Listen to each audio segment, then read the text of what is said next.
বিজেপিত বহুত মুছলিম মানুহ কম দেখা যায়। হয় আচলতে কি কাৰণ হ'ব পাৰে, কি ক'ব আপুনি?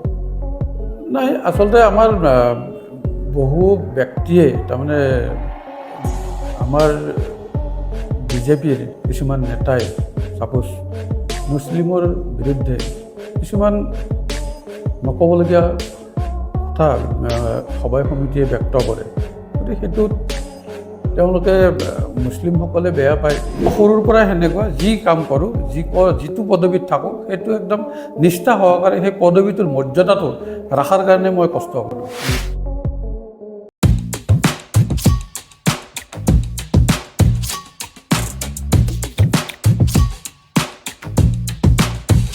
দাদা welcome to non political podcast. নমস্কাৰ নমস্কাৰ নমস্কাৰ, ভাল লাগিল আপোনালোকৰ নিমন্ত্ৰণ পাই।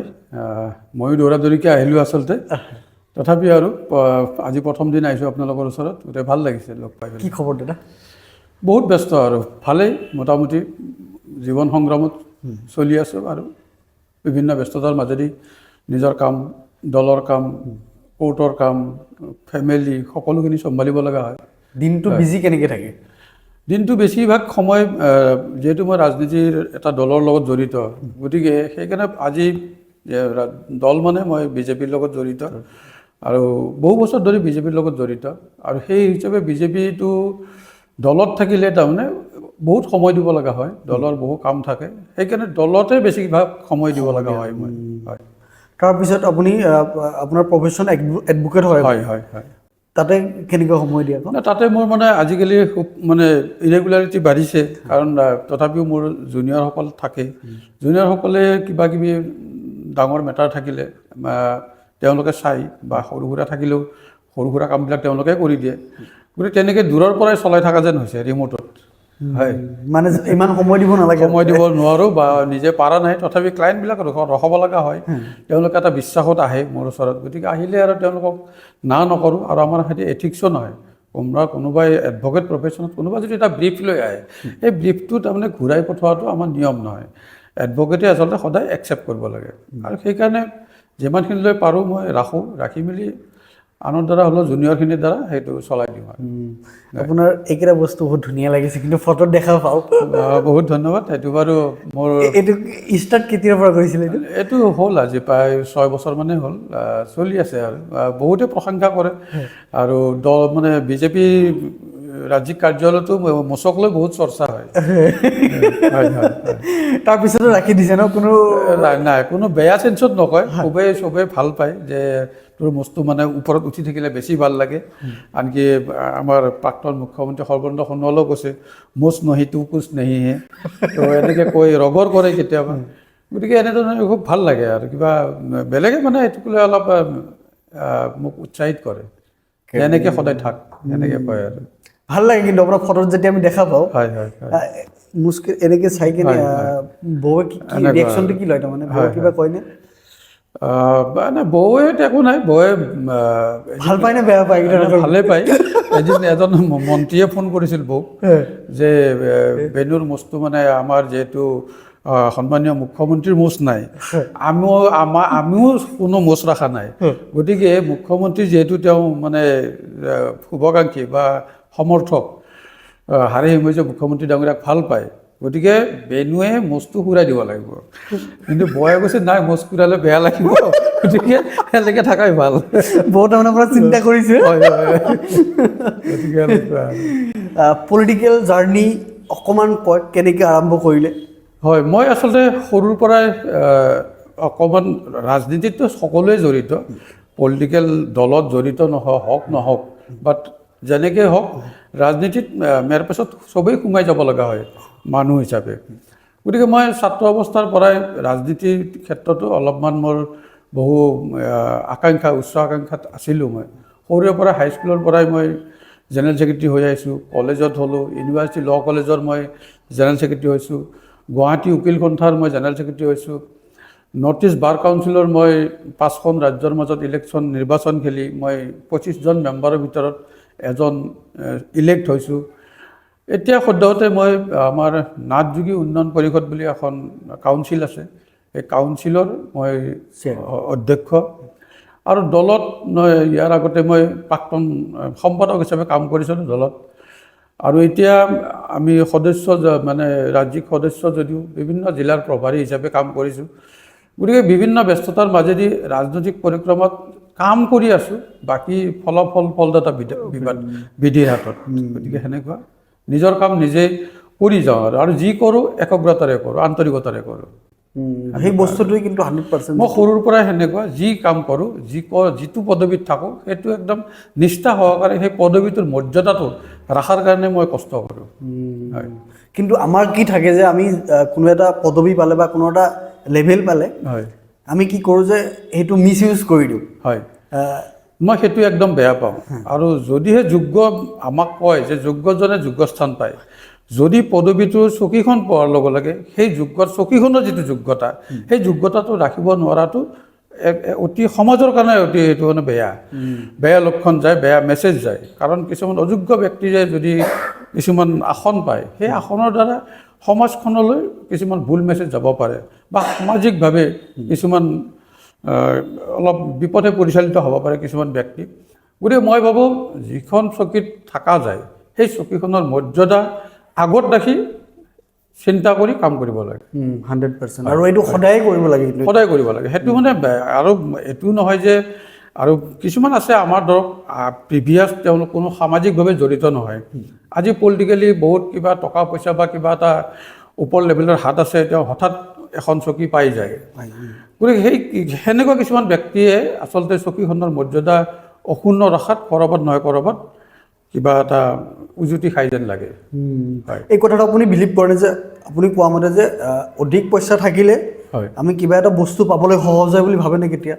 নিশ্চিতভাৱে আজিৰ যুগত পইচাই এভৰিথিং বুলি ক'ব পাৰি। তথাপিও মই নিবিচাৰোঁ যে সততা আৰু নিষ্ঠা সহকাৰে যদি কিবা কাম কৰি থকা যায় বা লাগি থকা যায়, তেতিয়াহ'লে ভগৱান আছে, তাৰ বিচাৰ নিশ্চয় পাম। আশা কৰোঁ মই ভগৱানৰ ওপৰত আশাবাদী যে নিশ্চয় এদিন, এতিয়ালৈ বহুত পাইছোঁ আৰু আকাংক্ষা বহুত আছে, যিহেতু পলিটিকেল মানুহ। গতিকে সেই বিশ্বাস ৰাখি মই নিজৰ কাম কৰি গৈ আছোঁ। হয়। এই কলেজ লাইফৰ পৰা আপুনি সংগঠন ষ্টাৰ্ট কৰিছিলে, হয়, ছেক্ৰেটাৰী বা জেনেৰেল ছেক্ৰেটাৰী, তাৰপিছত আহি বিজেপি। হয়। আৰু কি লাগে জীৱনত, আৰু কি লাগে যে এটা স্তৰ গৈ আছে, পাই আছোঁ, নেক্সট কি আশা আছে? এতিয়া আমি ৰাজনীতিত জড়িত কেনেকৈ হ'লোঁ? ৰাজনীতিত জড়িত মানে ভবা নাছিলোঁ যে, কাৰণ ৰাজনীতি মই ভালেই নাপাওঁ আচলতে। কিন্তু ভাল নাপালোঁ, এতিয়া এনেকুৱা এটা হৈ গ'ল যে পলিটিকেল যদি আজি ভাল পায়নে ৰাজনীতিক? নাই, এতিয়াও মই কেতিয়াবা কিছুমান কথাক লৈ অস্বস্তিত পৰোঁ। কিছুমান মানুহৰ কিছুমান বক্তব্যই মনত অশান্তি দিয়ে, সেইটো থাকেই। কাৰণ সততা ৰাখি ৰাজনীতি কৰিব আজিকালি খুব টান। কিন্তু ৰাজনীতিৰ পথাৰখনত থাকিব লাগিলে সঁচা মিছা মিলাই চলিব লগা হয়। আৰু ৰাজনীতি যেতিয়া কৰিছোঁ, এটা উচ্চ আকাংক্ষা থাকেই। কেতিয়াবা কোনোবা দিনা যদি ভাগ্যত থাকে MLA MP বা কিবা পলিটিকেল ডাঙৰ পোষ্ট হোল্ড কৰিবৰ কাৰণে ইচ্ছা এটা থাকে। গতিকে সেই সপোনটো মৰিচিকা যেন লাগিছে যদিও আজিৰ ডেটত, তথাপিও আগুৱাই যাই আছোঁ, কাম কৰি গৈ আছোঁ। বাকী সময়ে দেখা যাব কি হ'ব। কিন্তু সপোন আছে, সপোন সৰুৰ পৰাই মোৰ আছে যে এদিন হ'লেও মই এতিয়ালৈ মই যিমানখিনি ভাবিছোঁ, বহু সপোন মই ফলিয়াইছোঁ। যিখিনি মই টাৰ্গেট কৰিছোঁ সেইখিনি মই ভাবি আহিছোঁ। কিন্তু ৰাজনীতিৰ পথাৰখন অলপ বহুত জটিল, বিভিন্ন এংগল চাই যে ভাল পালেও মোক হয়তো টিকটটো দিম বুলি দিব নোৱাৰে। গতিকে তেনে ক্ষেত্ৰত কিন্তু তথাপি মই আত্মবিশ্বাসী যে এদিন মই মোৰ লক্ষ্যত উপনীত হ'ম। হয়। আৰু এটা কথা মই জানিব লাগিব ইয়াতে, এই আপুনি যদি ক'লে ৰাজনীতিকত আমি নৰ্মেলি কি ভাবোঁ? হয়। ৰাজনীতিক নেতা মানে এই সাধাৰণ মানুহ নহয় তাৰমানে। হয়, হয়। এই মিছা কথা ক'ব লাগিব, অভিনয় কৰিব লাগিব। হয়। আচলতে ৰাজনীতিকটো এনেকৈ হ'ব লাগে? আপোনাৰ মতে কি ভাবে আপুনি যে ৰাজনীতিকটো সঁচাকৈ কেনেকৈ হ'ব লাগে? নাই, ৰাজনীতি আচলতে এজন জনপ্ৰতিনিধি, এজন পলিটিকেল, যদি তেওঁ MLA হয় বা MP হয় বা যিয়ে নহওক, যি পদবীতে নাথাকক, যদি পলিটিকেল কোনোবা চেয়াৰমেন ভাইচ চেয়াৰমেনো হয়, তেওঁ আল্টিমেটলি এটা ৰাইজক প্ৰতিনিধিত্ব কৰে বা সমাজখনক প্ৰতিনিধিত্ব কৰে। গতিকে সমাজখনক প্ৰতিনিধিত্ব কৰিব লাগিলে সমাজখনৰ তেওঁ এজন অভিভাৱক স্বৰূপ তেওঁ নিজে ভাবি ল'ব লাগিব। গতিকে মই ভাবোঁ অভিভাৱক হৈ ঘৰখন চম্ভালাৰ যেনেকৈ এজন দায়িত্ব, এজন ঘৰৰ মুৰব্বী এজনে ঘৰখন যেনেধৰণে চম্ভালি থাকে, ঠিক তেনেদৰে যে যি চকীখনতে নবহক, যি পদবীতে নাথাকক, তেওঁ ভাবিব লাগিব যে মই ৰাজ্যখনৰ জনসাধাৰণক প্ৰতিনিধিত্ব কৰি আছোঁ। গতিকে ৰাজ্যখনৰ জনসাধাৰণক যেতিয়া প্ৰতিনিধিত্ব কৰিম, আপোনাৰ সদায় লয়েলিটি থাকিব লাগে, সদায় সততা থাকিব লাগে, আৰু মানুহক ভুৱা আশ্বাসো দিব নালাগে। কিন্তু ৰাজনীতিৰ মেয়াৰ পাছত নিজক কেতিয়াবা উপায় নাই, কেতিয়াবা মানুহক সন্তুষ্ট কৰিব পৰা ইমান সম্ভৱো নহয়। গতিকে তেনে ক্ষেত্ৰত পলিটিকেল মানুহে মিছা কথাৰ আশ্ৰয় লয়, কিন্তু পৰাপক্ষত যিমানখিনি পাৰি সততাৰে কাম কৰি গ'লে ভাল। হয় আপোনাৰ দৃষ্টিৰে আপুনি ইউথ জেনেৰেশ্যনৰ যিবোৰ ল'ৰা ওলাই আহিছে পলিটিক্স কৰিবলৈ, হয় হয় আপুনি কি ভাবে তাৰমানে সিহঁতক লৈ কেনেকৈ কি? তেওঁলোকৰ এম্বিশ্যন আজিকালি নিউ জেনেৰেশ্যনৰ চিন্তাটো হ'ল যে ৰাজনীতি হ'ল এটা ছুপাৰ পাৱাৰ বস্তু, যে তেওঁলোকে পাৱাৰৰ ওচৰত সদায় মূৰ পেলায়, মূৰ দোৱায়, আৰু তেওঁলোকে আজিকালি নতুন জেনেৰেশ্যনতে পইচাৰ পিছত বেছিকৈ ঘূৰা হৈছে। টকা পইচা, ইকনমিক, এইটোৰ ক্ষেত্ৰত বেছিকৈ তেওঁলোকে চিন্তা কৰে। এইটো ভাল নে বেয়া? সেইটো ভাল মানে বাস্তৱ ক্ষেত্ৰত তেওঁলোকে আজি বাস্তৱক লৈ চলে। মই যদিও কোনোবা এজন ল'ৰাক বা মোৰ ল'ৰাকে কওঁ যে পঢ়াৰ সময়ত পঢ়া, এতিয়া তোমালোকে ষ্টুডেণ্ট হিচাপে, ছাত্ৰ হিচাপে ছাত্ৰৰ কামখিনি কৰা, পঢ়া শুনা কৰা, টকা পইচা সময়ত এনেই হ'ব। কিন্তু কেতিয়াবা ল'ৰাইও আনকি কয় যে পঢ়ি শুনি কি হ'ব, আমি কি পাম? এতিয়াতো বহুত নপঢ়াকৈয়ে বহুত ডাঙৰ ডাঙৰ পষ্টত আছে।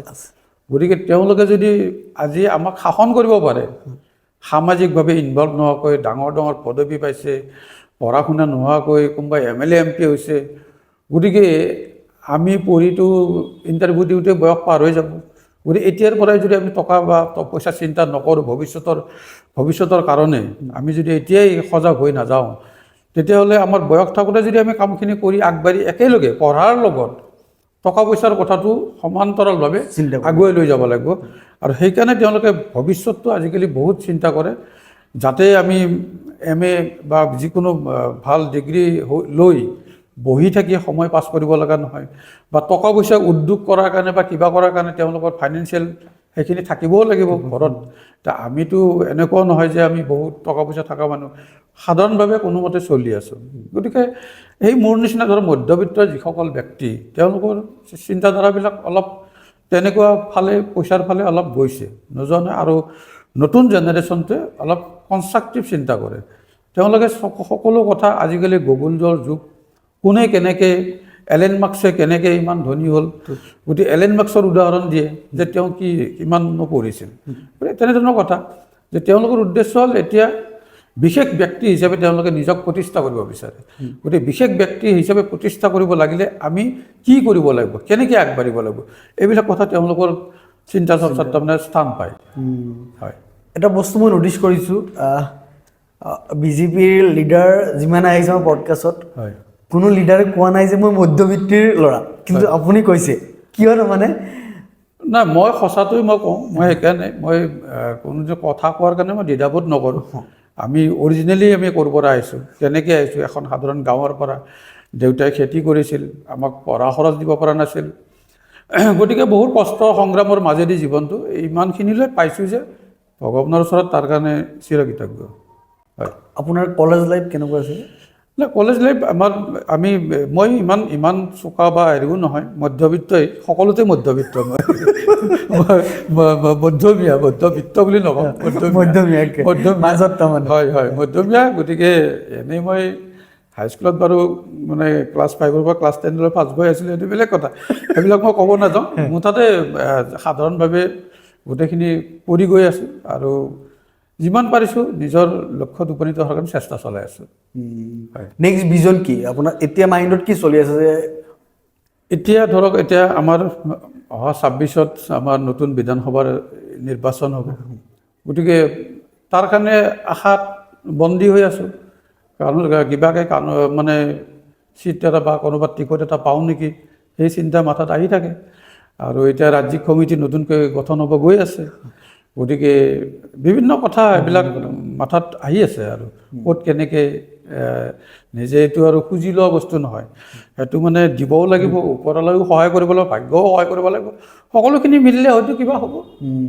এজন মানুহে কৈছিলে যে যদি মই কিবা এটা বস্তুলৈ সদায় ভাবি থাকোঁ, এই বস্তুলৈ নোহোৱাৰ পিছত কিন্তু মই বহুত কষ্ট পাওঁ, হয়, আৰু যদি মই একো ভাবা নাই, হ'লে ফল নহ'লে নাই, তেতিয়া কিন্তু মই সিমানখিনি কষ্ট নাপাওঁ।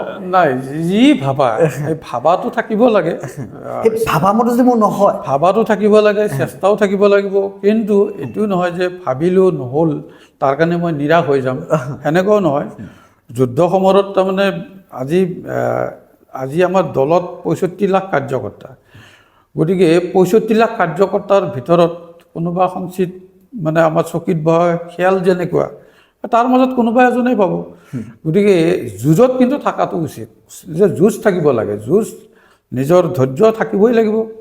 যুঁজত নাথাকিলেতো, যুঁজৰ পৰত যদি মই নাথাকোঁৱে, মই আঁতৰিয়ে থাকোঁ, সদায় যদি বাহিৰতে থাকোঁ, তেতিয়াতো তেওঁ বহুত টান ছাকচেছ হোৱাটো। গতিকে মই এটলিষ্ট এটেম্পটো কৰিব লাগিব, যে মাৰাথন দৌৰ দিলে আমাৰ 10-12জন যদি দৌৰবিদ থাকে, দৌৰবিদৰ ভিতৰত এজন, দুজন, তিনিজনে ওলায়। গতিকে তাৰ মাজত কোনে কেনেকৈ ছাকচেছ হয় সেইটো নিজৰ ক্ৰেডিট, সেইটো মানে জিতা ওই চিকান্দাৰ, কথাটো এনেকুৱা আৰু। গতিকে তাৰ মাজতে যুঁজ দিব লাগিব। সমাজত এতিয়া তিষ্ঠি থাকিবৰ কাৰণে যুঁজ দিব লগা হৈছে, বাকীটো বেলেগ কথা। সমাজত এতিয়া বহুত বেলেগ এংগুলৰ মানুহে সমাজখন গ্ৰাস কৰিব গৈ আছে। তাৰমানে কেনেকুৱা টাইপৰ? তাৰমানে মই ভাবোঁ যে এতিয়া আজি সৎ নিষ্ঠাবান বহু মানুহ, যিসকল সঁচাকৈ সমাজক ভাল পায়, তেওঁলোকে আজি সমাজখনৰ পৰা ক্ৰমান্বয়ে এলাগী হ'বলৈ গতি কৰিছে। কাৰণ ভাল মানুহক সমাজেও স্থান নিদিয়ে। আজি গাঁও সভাতেই কওঁ, মানে ডাঙৰ কথাটো দূৰৰ কথা, এখন গাঁৱতেই তোমাৰ বেয়া এংগলৰ মানুহে আগস্থান পায়, ভাল এংগলৰ মানুহখিনি অলপ দূৰত থাকি যায়। কাৰণ তেওঁলোকে পদবীৰ কাৰণে লোভ নাই। যদিহে পদবীটো পায়, তেতিয়াহ'লে তেওঁ সুন্দৰভাৱে সংস্কাৰিত নেতৃত্ব দিয়াৰ কাৰণে তেওঁ সফলো হ'ব। কিন্তু সেইটো নিবিচাৰে। আজিকালি মানুহ হ'ল, কথা হ'ল মানে কাৰ পৰা মই পাম, তেওঁ কৰি দিলে মই কি পাম, মোৰ লাভ কি হ'ব। গতিকে এই লাভ লোকচানত যেতিয়া যায়, তেতিয়া সমাজত প্ৰকৃত সমাজসেৱকে স্থান পোৱাটো বহুত জটিল। কাৰণ প্ৰকৃত সমাজসেৱকজনে তেওঁ লিগেলি যিটো প্ৰাপ্য, সেই লিগেলি পোৱাটোলৈ বিচাৰি থাকে। গতিকে আজিকালি লিগেলি পোৱাটো বহুত কঠিন, বহুত সংগ্ৰাম কৰিব লগা। অসমৰ প্ৰতিটো গাঁৱে ভূঞে চেম প্ৰব্লেম। গতিকে সেনেকুৱাই, সেইকাৰণে মানে দিগদাৰ। গতিকে মই সেইকাৰণে বিচাৰোঁ, কিন্তু নিজৰ আত্মবিশ্বাসৰ ওপৰত সদায় মানে আত্মবিশ্বাসী হৈ থাকিব লাগিব। আত্মবিশ্বাস থাকিবই লাগিব যে বেয়া মানুহ থাকিলে যে মই ঠাই নাপাম, সেনেকুৱা নহয়। তাৰ লগত যুঁজ দিব লাগিব, সংগ্ৰাম কৰিব লাগিব। গতিকে ছাৰ্ভাইভেল ইজ দ্য ফিটেড বুলি যিটো কয়, গতিকে সেই বস্তুটো থাকিব লাগিব। আপুনি যোগ্য ব্যক্তি হিচাপে নিজক প্ৰতিষ্ঠা কৰিব পাৰিব লাগিব, যিকোনো প্ৰকাৰে, যেনেকৈ নহওক। আপুনি মই ভাল মানুহ, মোক সমাজে আদৰি নিব, সেই যুগ আৰু আজি নাই। সেইটো ভাবি লাভ নাই। তেওঁ সকলো ফালৰ পৰাই বঞ্চিত হ'ব, নিষ্পৃত হ'ব। হয়, যোনদিনাৰ পৰা বিজেপি জইন কৰিছে, হয়, আজি 2025, হয়, আজিলৈকে বিজেপি কি দিলে আপোনাক, বা কি হেৰালে আপুনি বিজেপি? নাই, বিজেপিৰ পৰা মই বহুখিনিয়ে পাইছোঁ। ধৰক আজিলৈ ধৰক বহু ডাঙৰ পদবী পোৱা নাই যদিও, পদবীটো ডাঙৰ কথা নহয়। আমি আচলতে আমাৰ যিটো উদ্দেশ্য লক্ষ্য আছিল, যে আমি সমাজখনক এটা নেতৃত্ব দিয়াৰ বা সমাজখন এটা দিশ নিৰ্ণয়ৰ কাৰণে, সমাজখন এটা আগুৱাই নিয়াৰ কাৰণে এটলিষ্ট ময়ো এজন সৈনিক হিচাপে কাম কৰোঁ। দলত মই সেই হিচাপে আহিছিলোঁ। যদিও পলিটিকেল এম্বিশ্যন থাকিবই, সেইটো বেলেগ কথা।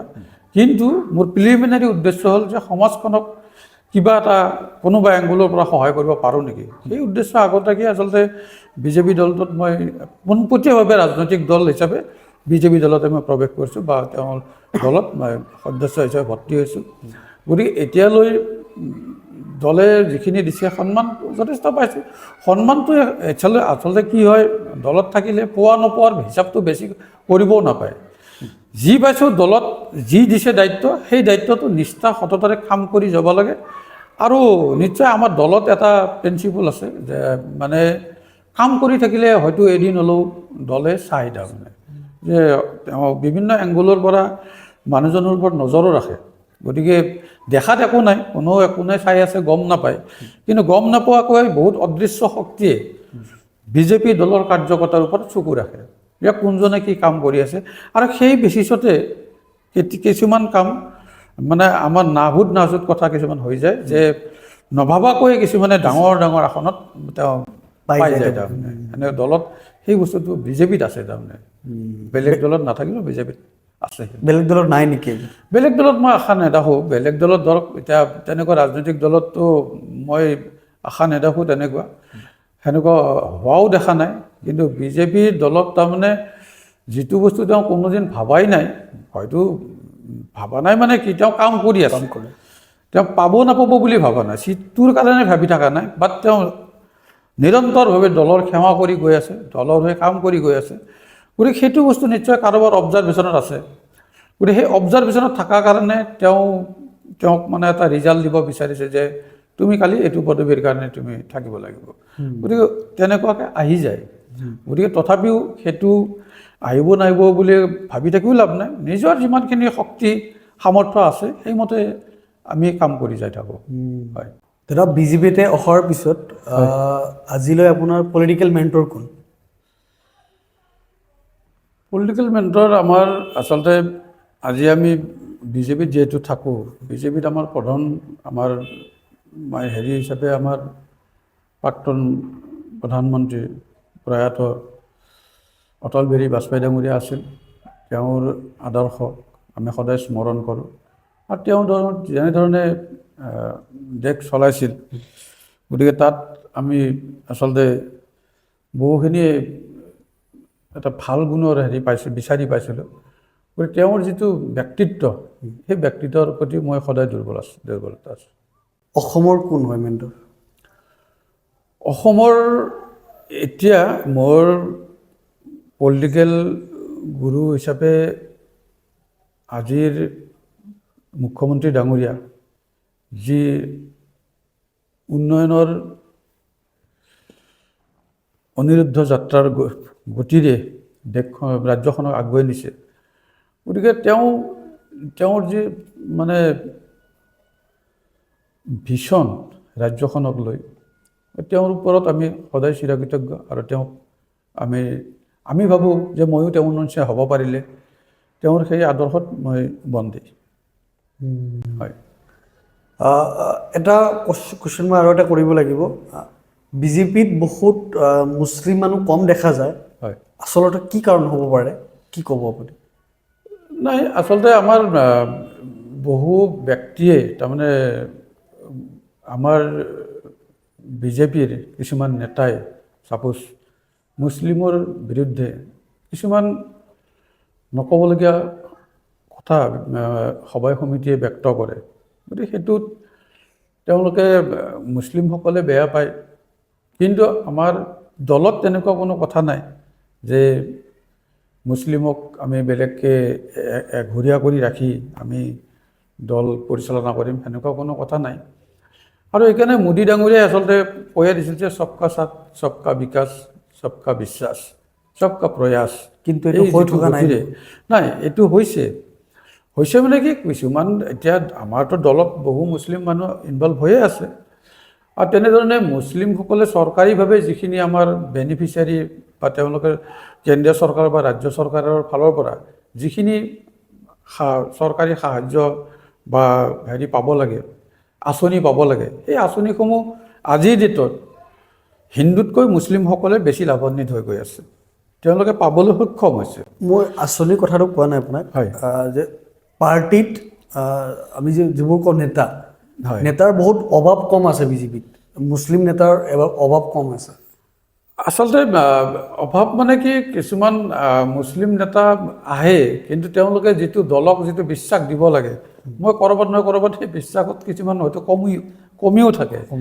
গতিকে সততা আৰু নিষ্ঠাৰে যদি দলৰ কাম কৰে গতিকে তেওঁ নিশ্চয় দলত স্থান পাব বুলি মই বিশ্বাসী হয় পলিটিকেললৈ ফিউচাৰ কি ভাবিছে আৰু পৰিকল্পনা যে কেতিয়ালৈ কৰি থাকিব বা নাই এতিয়া দলত যেতিয়া আছোঁ বিজেপি দলত মৃত্যুৰ আগমুহূৰ্তলৈ বিজেপি দলতে থাকিম বিজেপি দলৰ হৈয়ে কাম কৰিম আৰু তেনেধৰণে থাকি যাম কি পাম কি নাপাম সেইটো বহু হেৰাইছোঁ বহু পাইছোঁ গতিকে তাৰ মাজেদি চলিব লাগিব কিন্তু যেতিয়া দল হিচাপে মই এনেকুৱা নহয় যে এইটো দলত নাপালোঁ সেইটো দলত গৈ মই জইন কৰিম বা সেইটো দলৰ পৰা মই কিবা আশা কৰিম, তেনেকুৱা কথা নাই। ৰাজনৈতিক দল প্ৰতিটো দলেই মোটামুটি এটা মুদ্ৰাৰে পৃথিৱী বুলি ক'লেও ভুল নহয়। গতিকে যদি তুমি ইয়াতে একো কৰিব পৰা নাই, তাতে যাই গৈ যে সেইটো দলত গৈ যে কিবা কৰিব পাৰিব, সেইটো আশা কৰিব নোৱাৰি। মই সেইটো নাভাবোঁ যে য'ত আছোঁ এটা দলতে থাকিব লাগিব, এটা দলত থাকিয়ে যি পাম এটা দলৰ পৰাই পাম। মই বেলেগ দলত গৈ তেনেকুৱা বিশেষ কিবা পাম বুলি মই নাভাবোঁ।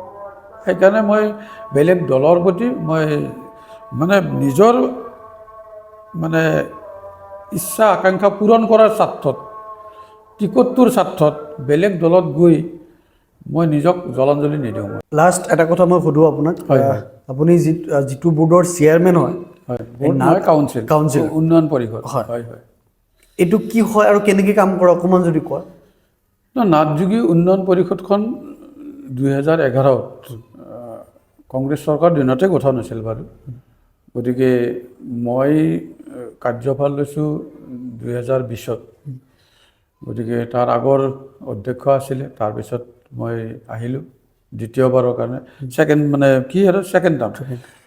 গতিকে এতিয়া আমাৰ উন্নয়ন পৰিষদসমূহ গঠন হৈছিল আচলতে পিছপৰা শ্ৰেণীসমূহক কমচে কম এটা লেভেললৈ আগুৱাই নিব পাৰি নেকি, সেই চিন্তাৰে আচলতে চৰকাৰে এই উন্নয়ন পৰিষদসমূহ গঠন কৰিছিল। গতিকে এতিয়া অসমত প্ৰায় 33খন উন্নয়ন পৰিষদ আছে, তাৰ ভিতৰত আমাৰ নাথযোগী উন্নয়ন পৰিষদখনো এখন। এতিয়া আমাৰ জনবসতিৰ ফালৰ পৰা যদি চোৱা যায়, অসমত বৰাক ব্ৰহ্মপুত্ৰ মিলি প্ৰায় 45 লক্ষ নাথ সম্প্ৰদায়ৰ ব্যক্তিয়ে বসবাস কৰে।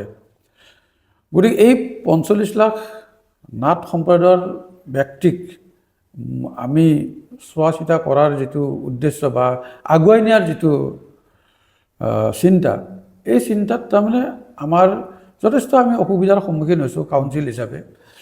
গতিকে উন্নয়ন পৰিষদক চৰকাৰে যেনেধৰণে অনুদান দিব লাগে, সেই অনুদানৰ ক্ষেত্ৰত আমি একেবাৰে নিম্নতম এটা অনুদান পাওঁ। গতিকে সেই অনুদানেৰে আচলতে যিটো উদ্দেশ্য যে সম্প্ৰদায়টোক আগুৱাই নিয়াৰ কাৰণে যিটো লক্ষ্য উদ্দেশ্য আছিল উন্নয়ন পৰিষদ গঠনৰ সময়তে, সেই উদ্দেশ্যত আমি ক'ৰবাত নহয় ক'ৰবাত উজুতি খাইছোঁ। কাৰণ আজি চৰকাৰৰ পৰা আমি যিখিনি অনুদান পাওঁ, সেই অনুদানখিনিৰে আমি মানুহৰ মানে 10% অভাৱ অভিযোগ পূৰণ কৰাটো আমি সমৰ্থ নহওঁ। গতিকে আমি আশা ৰাখিছোঁ আমাৰ সন্মানীয় অসমৰ মুখ্যমন্ত্ৰী ডক্টৰ হিমন্ত বিশ্ব শৰ্মাই মোক বিভিন্ন সময়ত আশ্বাস দিয়ে আৰু আমাৰ অভাৱ অভিযোগসমূহ তেখেতৰ ওচৰত আমি উত্থাপনো কৰোঁ। আৰু তেনেধৰণে তেওঁ আশ্বাসো দি আছে যে আপোনালোকক আমি চাম, কিবা কিবি ব্যৱস্থা আৰু কিবা পাৰি নেকি।